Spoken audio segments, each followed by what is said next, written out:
All right, ladies and gentlemen, I believe we are live. Welcome today to today's lunch live stream where I'm going to be sitting down, eating some lunch, and talking about some random stuff. So today, I saw that we're coming into September. The date is actually September 4th. This weekend, in America at least, we will be celebrating Labor Day weekend, which is kind of like the unofficial start to the fall season, even though fall starts, I believe, like the third or fourth week of September. But still, everybody's super excited, always excited about stuff coming into fall. So we're seeing the introduction of pumpkin-flavored things, the introduction of Halloween-themed stuff in the stores and stuff like that. I always think it's a little bit silly that all that stuff tends to hit the stores like end of August. I think it's pretty early for that, but you know what?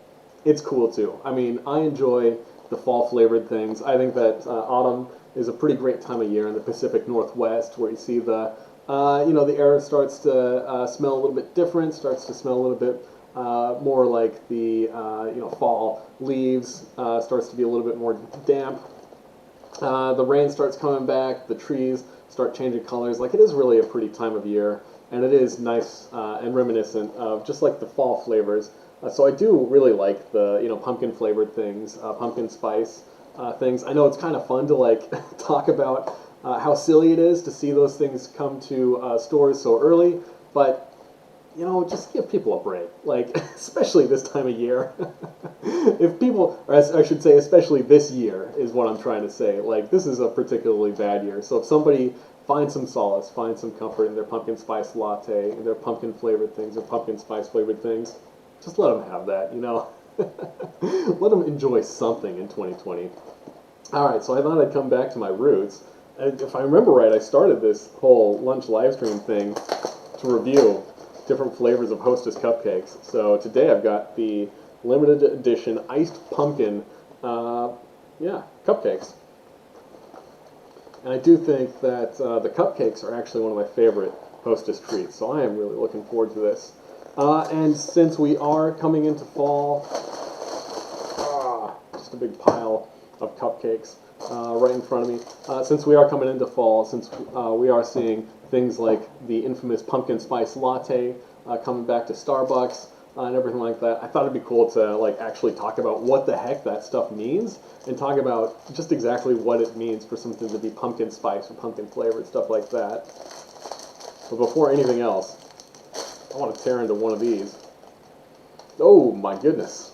There's a strong pumpkin smell coming out of that. Kind of a strange color on top. It's a little bit dumpy. I would have expected these things to be a little bit more vibrant, but that's alright.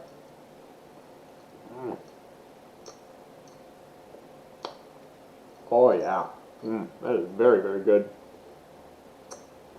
A little bit of that spice flavor in there, but like, actually tastes like pumpkin. I'm kind of impressed.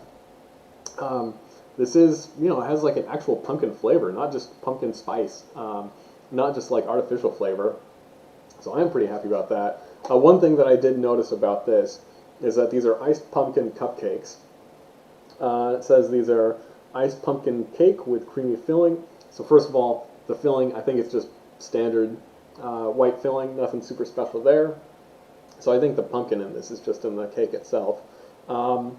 But yeah, it does not say the word spice, and it does not say the word flavoring anywhere on the front of this. So, like, the thing that I did want to start with saying with pumpkin spice stuff is, it comes in like 3 varieties. Where first you've got your pumpkin things. Think of like a pumpkin pie, or in this case, a pumpkin cupcake that typically contain like actual real pumpkin. And then you have the pumpkin spice stuff, which usually doesn't contain any actual pumpkin in it. It just contains those spices that you usually associate with pumpkin pie, that you usually find in pumpkin pie. Need to take another bite of that.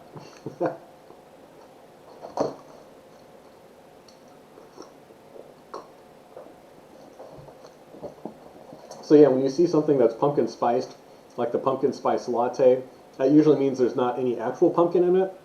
There's just those spices. That's, let me see, I actually brought up a web page to actually list off all the spices. because the spice blend that is in pumpkin pie is really pretty common in a lot of different things. It's a combination of different spices. So yeah, this is just pumpkin pie spice. This is some McCormick. It looks like this is McCormick pumpkin pie spice that they have in a little picture there. Probably the most common, most popular brand of pumpkin pie spice. So pumpkin pie spice is usually a combination of cinnamon, nutmeg, ginger, cloves, and allspice. I think most people know what cinnamon tastes like. It's pretty standard. It's the one that you usually taste the most of when you taste pumpkin pie spices. But nutmeg is also really good. I think that nutmeg and cloves are two of like the most underrated spices out there. I think that put those in a sweet application, like you can, if you put just like this tiny little bit of those, it really does amp up the flavor quite a bit. Ginger has a really interesting taste. I think that ginger and allspice go together pretty well. They're both like nice spicy things, a little bit of a fruity flavor to them. They can also enhance flavors quite a bit. But no, I think that cinnamon, nutmeg, and ginger, all three have pretty interesting like health properties. They can be like health foods if you eat them in large enough quantities. Probably not the kinds of quantities you're going to get in a pumpkin spice latte or a pumpkin pie, but you know, nutmeg and ginger are both kind of like anti-inflammatory things. Cinnamon is a great spice to have that can help regulate blood sugar, help you avoid like big spikes and big crashes in your blood sugar. Pardon me. So interesting things that you can do just beyond enhancing the flavor of things. So yeah, if you see something that's pumpkin spice X, like the pumpkin spice latte or something like that, that typically means it just has this blend of spices in it. I think the main reason for that is because when most people think of the flavor of a pumpkin pie, you know, pumpkin puree itself does not have a really distinctive flavor. It's not super interesting. Like I was trying to think of a good way to describe the flavor of pumpkin itself, and I think the closest I can like imagine a description for the flavor of pumpkin is it tastes kind of like a fruity potato. Like it's not a super interesting flavor, but it is a good base to add other flavors into it. So usually when you do see a pumpkin pie recipe, let's see, another classic recipe for pumpkin pie. This is actually also the McCormick website. This is a pretty classic pumpkin pie recipe. 2 eggs, some sugar, the pumpkin pie spice, and then some pumpkin pie and some milk, and that's about it. But yeah, most of the flavor that people associate with a pumpkin pie tends to be those pumpkin pie spices, because even just 2 teaspoons of spice in an entire pumpkin pie is, like, those spices are really potent, so it doesn't take a lot to add a little bit of flavor to something as large as, you know, an 8-inch or a 9-inch pumpkin pie. Pardon me. Yeah, and the last one that you usually tend to see when you see these new flavors coming out are the things that are like pumpkin flavored or pumpkin pie flavored or pumpkin spice flavored, etc., which I am happy to see that we do have artificially flavored up here, but this isn't like pumpkin flavored or pumpkin pie spice flavored cupcakes. These are actually pumpkin cupcakes. Obviously, I mean, this is a confection, so it's going to have natural and artificial flavors in it. It's kind of impossible to avoid that. But if you do see that these are pumpkin, like if you do see something that's like a pumpkin flavored cereal or pumpkin flavored candy, that means that there's probably not going to be any spices in there, probably not going to be any pumpkin in there. It's just going to be the artificial flavors. So if I look at the ingredients list on the back of this, let me see, you can kind of see that ingredients list there. It's quite a large ingredients list. But going through it, so you've got sugar, water, enriched flour, tallow, high fructose corn syrup, palm oil, soybean oil, 2% or less of pumpkin. So it does actually have pumpkin in this, which is why I said that, like, good job, hostess, for doing the right thing, like putting actual pumpkin in there. Modified cornstarch, egg whey, mono and diglycerides, hydrogenated tallow, natural and artificial flavors. So it does have the natural and artificial flavors. If I go through this to the very end, egg whites, milk, calcium carbonate, inulin, salt, calcium sulfate, defatted soy flour, sodium acid pyrophosphate, baking soda, fruit juice concentrate, and titanium dioxide. A bunch of colors, dextrose, sorbic acid, cotton oil, agar, glycerin, some more colors, cellulose gum, enzymes, monocalcium phosphate, guar gum, soy lecithin, locust bean gum, fumaric acid, disodium phosphate, sunflower oil, calcium caseinate, sodium caseinate, soy protein isolate. So I think the reason I wanted to go through all that was to see if they had any like spices or cinnamon in there. So no spices, but they do have actual pumpkin in this, which is something that I find interesting. I was not expecting that when I picked these up. So yeah, kind of pleasantly surprised to see that Hostess has actual pumpkin in their pumpkin iced their pumpkin iced cupcakes. Like, I think that's pretty cool, really. I do not have any of their Twinkies, but they do also have some Twinkies that are, oh, I can't remember what they're called. But, you know, they're like fall-flavored Twinkies, basically. And those do have spices, but they do not have the pumpkin in them. So you get a little bit more of those like spices in there without the pumpkin flavor itself. So you know, I do believe that the majority of that pumpkin spice flavor in the Twinkies comes from the cream. I noticed that the cream was like orange instead of just the standard white cream like these guys.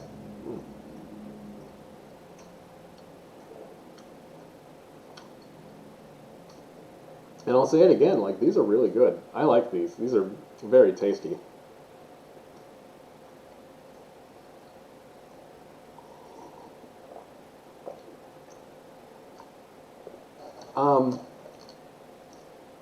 So I thought it'd be cool to look up the ingredients on everybody's favorite pumpkin spice confection around this time of year. Aside from the pumpkin pie, of course, you can't go wrong with a good pumpkin pie. This is the Starbucks website, where I do think it is pretty cool that Starbucks is really transparent about the ingredients and the nutritional information about all their beverages. Like, I know a lot of websites make it, or a lot of restaurants and eateries and stuff make it really hard to find the nutritional information about the stuff they serve. But no, I mean, Starbucks does a pretty good job of just like making it nice and transparent, easy to find. You can you can get the calories for different size drinks, stuff like that. Yeah, so this is the pumpkin spice latte, everyone's favorite thing to hate this time of year. Like I said, I'm not going to hate on people for liking a pumpkin spice latte. They're actually pretty tasty. I did want to see, now this is a pumpkin spice latte, so they don't technically need to have pumpkin in there to like make it an actual drink. But I did notice that if you look at the ingredients list in this is milk, pumpkin spice sauce, which is sugar, condensed skim milk, pumpkin puree, contains 2% or less of, fruit and vegetable juices for coloring, natural flavorings, natto, salt, and potassium sorbate. So they do actually have pumpkin puree in their pumpkin spice latte, which I don't think is necessary. I don't know that pumpkin and coffee is like a great flavor combination, but the pumpkin spices are actually really tasty. So I think that they should have just stuck with the pumpkin spices, not particularly put pumpkin in there. I don't know why people like were up in arms when they found out that a pumpkin spice latte doesn't have actual pumpkin in there, because you know, they just said that they put spices in it, not actual pumpkin, right? But moving on, we have brewed espresso, whipped cream, which is cream, mono and diglycerides, and carrageenan, vanilla syrup, sugar, water, natural flavors, potassium sorbate, citric acid, and pumpkin spice topping, cinnamon, ginger, nutmeg, clove, and I can't even read that. Sulfiting agents?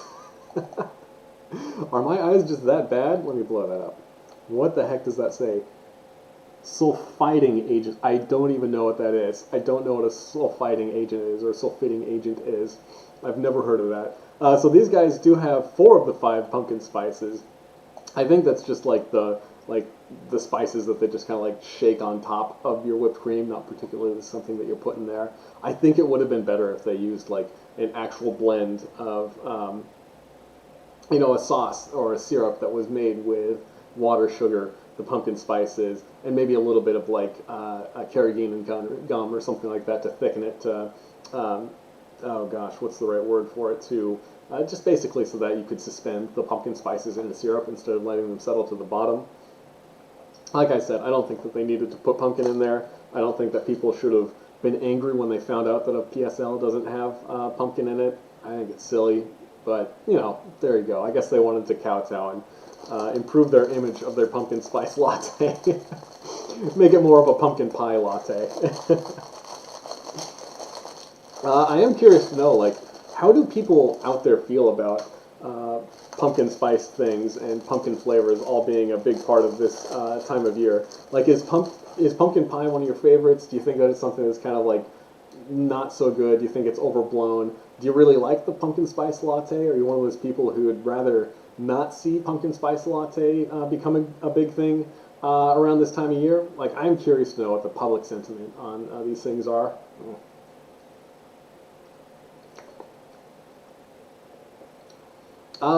And lastly, like the last thing that I did want to talk about is basically all of these have natural flavors and artificial flavors in them.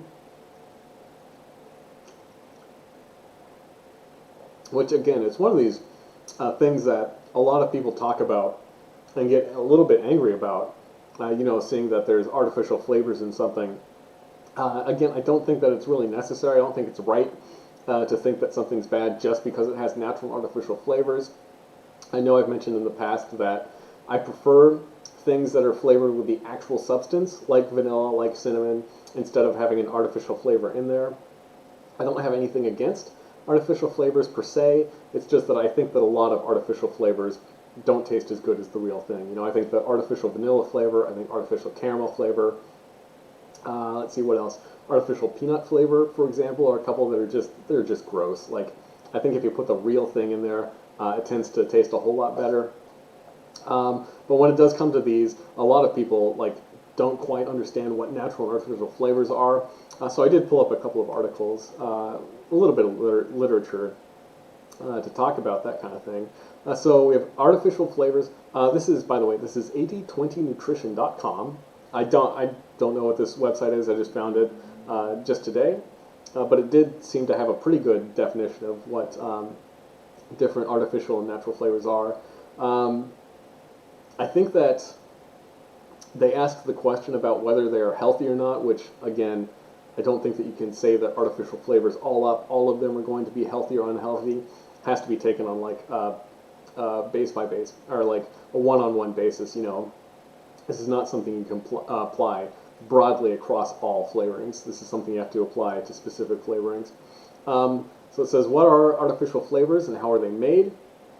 According to the FDA, a natural flavor is an essential oil compound extracted from spice, fruit, juice, vegetable, edible yeast, herb, bark, bud, root, leaf, or similar plant material, meat, seafood, poultry, egg, dairy products, or fermentation products thereof, whose significant function in whose significant function in food is flavoring rather than nutritional.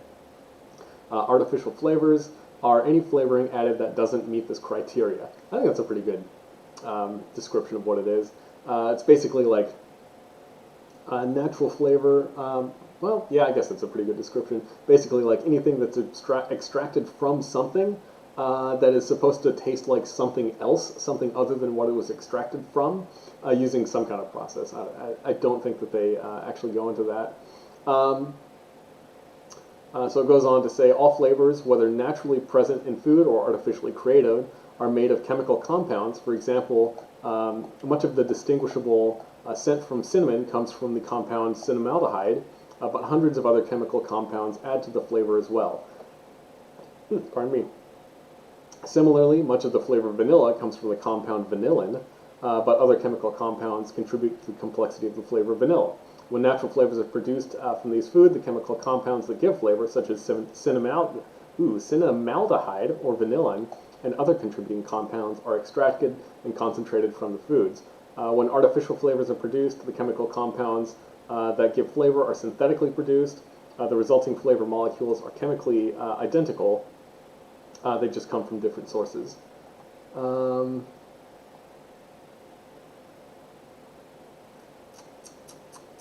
Yeah, so interesting stuff there. And I did click through to the, what is this? CFR. this looks like the Food and Drug Administration, the FDA website, to read through exactly what their specifications were. I mean, this is some really, really dense stuff. Let's see. So they do talk about natural and artificial flavorings. They talk about the term spice. They talk about, terms flavoring and stuff like that. And they say that, oh gosh, where is it? If a flavor consists of one ingredient, it shall be listed as a common or usual name, stuff like that. Yeah, I mean, if you want to dig through all this stuff, like this is pretty dense stuff. Spice, natural flavor, and artificial flavor may be declared as quote-unquote spice, quote-unquote natural flavor, or quote-unquote artificial flavor, or any combination thereof, as the case may be. So yeah, I think that that's all you have to do to identify what an artificial flavor is according to the FDA, which I don't know if I agree with that, but that's the way the law is. I think that if you did try to specify every single compound that went into an artificial flavor or natural flavor, it'd probably get a little bit obtuse just reading the ingredients list.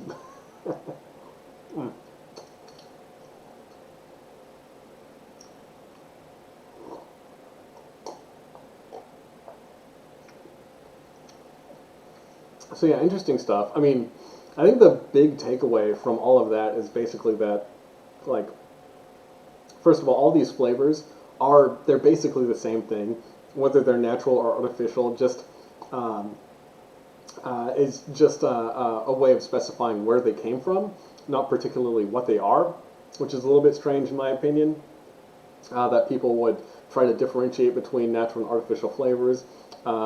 And say that one is particularly better or worse than another when they are in fact basically the exact same thing. I know that a lot of people do get up in arms with some of the sources of natural and artificial flavors. There's the really infamous one about some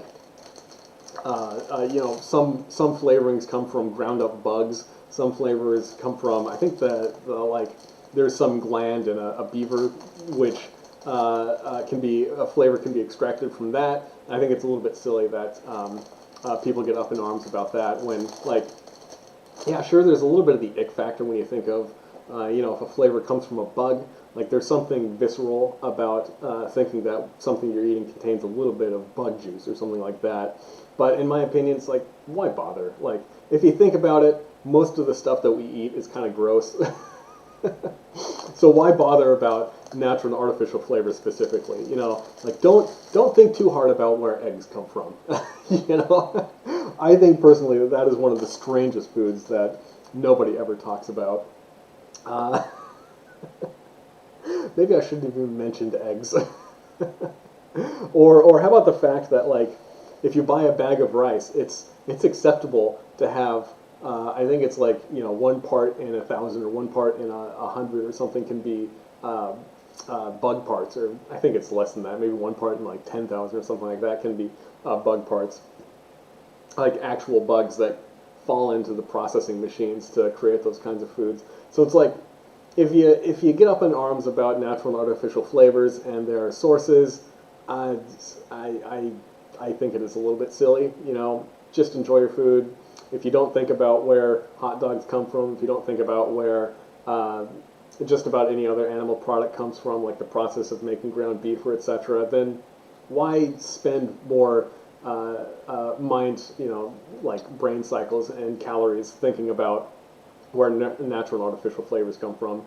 So yeah, I think that it is a little bit interesting when you look at the the landscape of pumpkin flavors, the fall flavors that you see coming out. And since we are coming into fall, of course, that means I'm probably going to be doing more, apple pie challenges, more caramel spice challenges, pumpkin pie challenges, that kind of thing, pumpkin spice, pumpkin flavor challenges, things like that. I hope that I have time to get at least a couple of challenges out while we're in the fall. Not a whole lot going on in the chat today, but thank you guys for hanging out with me. I see we've got RR Biker says, hey Steve, of course. Thank you for joining. Thank you for joining the live stream. How's it going, man? I hope you're doing well. Well, it is the day before Labor Day. It is Friday, so I hope you guys have a great weekend. I hope you guys are staying safe. Hope you guys are staying sane. I cannot believe that the United States basically locked down 6 months ago. I never would have thought that we'd be doing this for 6 friggin' months. It's so insane. But yeah, I've been doing these live streams for quite some time, almost up to 100.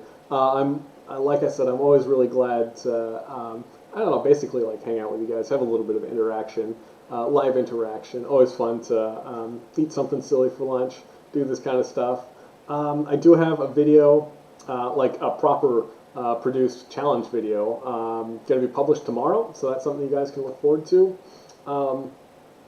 Yeah, I'm not going to talk too much about it, so there's a little bit of a surprise of what's going to happen there. But I hope you guys have a great weekend. Thank you for joining me today.